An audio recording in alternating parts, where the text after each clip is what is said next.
Hey, and welcome to week 34 of the Real DVD Watchers on Wednesdays. Hold on a minute. There we go. It's me, Tom, as always, and I really don't have an intro to this movie just because it's one of those movies that, like, you can't really say too much without giving it away. So the movie in question is Spiral. It was made in 2006. It does star David Moore, Zachary Levi from Chuck, David Moore from Hatchet, and Amber Tamblyn, from Sisterhood of the Traveling Pants. This movie was directed by Alan Green, the guy who directed Hatchet, and David Moore was obviously in Hatchet, but he also helped direct this movie as well. What this movie is about is about this young man named Mason, played by Joel Allen Moore, who is so detached from reality. He lives in the past over his ex-girlfriend, and he continuously draws and paints all these pictures of her. And he works at this job, where everyone hates him. He works at an insurance company, an auto insurance company. Everyone hates him except for his one friend slash boss, Zachary Levi, who is very much like me in the way we're an asshole to your face as a friend, and also an asshole behind your back. We don't bullshit at all with you. So Mason's character is very, very cut off. He doesn't talk to anyone. When he does, it's very socially awkward for him. He doesn't know how to interact with people. So one day he is outside eating his lunch, which consists of a peanut butter sandwich, a small little carton of milk, and an apple.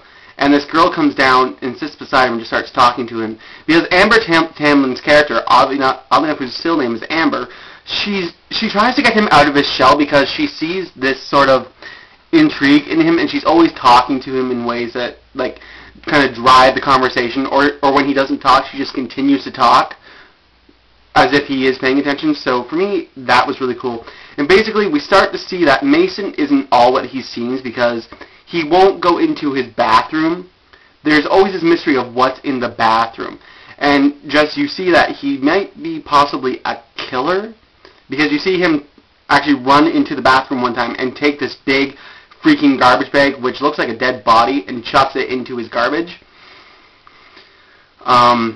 It is a mindfuck in a way, because from then on, it becomes like this soft little love story. It's not like full-on love story, but it's just like this soft little love story where, Amber Tamblyn is slowly getting him more and more out of his bubble, out into society, and then they start to interact. But then there's things that set him off, because he also suffers from severe asthma. So it just gets weirder and weirder as it goes on until the last minute, where it has a twist, but then it has another twist on top of it, which I thought was kind of refreshing. But the second twist, well, actually, it's all pretty predictable, truth be told. But nonetheless, though, it is vastly different from what Alan Green did with Hatchet. I still really like Hatchet, but I also like this movie too. Just because in the way how he plays everything up, he goes for more suspense, which clearly is what you try to do in a thriller.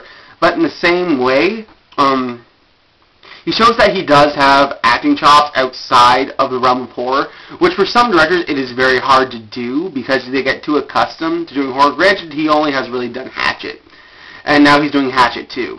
But still, this shows, at least to me, this movie shows that he does have directing chops. And all the acting in this movie is really, really, really superb. Like, I hate the movie Chuck, the TV show Chuck, but Zachary Levi in this movie is really, really good. He plays a douchebag so perfectly. David Moore looks like your average creepy, gangly guy, which is really good because it actually works out well for him. And he's able to just go off on that tangent where he's so believable. Amber Tamblyn is definitely the weakest person because I don't know what it is. For me, she really can't act. So for me, it takes away from everything. But there are some pretty soft moments with her, and she just does a really good job. And then there's other times you're like, why do you even exist, woman?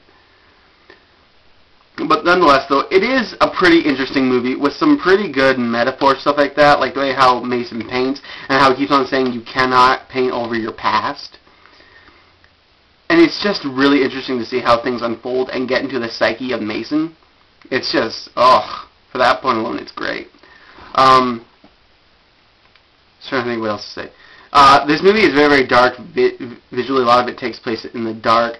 And I found that worked well to go along with how Mason feels about everything. He feels dark. He feels trapped, and he can never get out. The editing really stuck out to me because it's kind of wonky. There's a lot of jump cuts, and I don't really like jump cuts a lot unless they were. I just said jump cuts. Jump cuts a lot.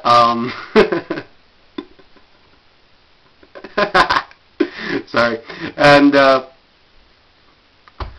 shit, now I lost my train of thought. Right, jump cuts. And I find that it doesn't really work in a movie like this. Like, it works sometimes when Mason's having an episode, but more times it's just like, why would you do that? Why?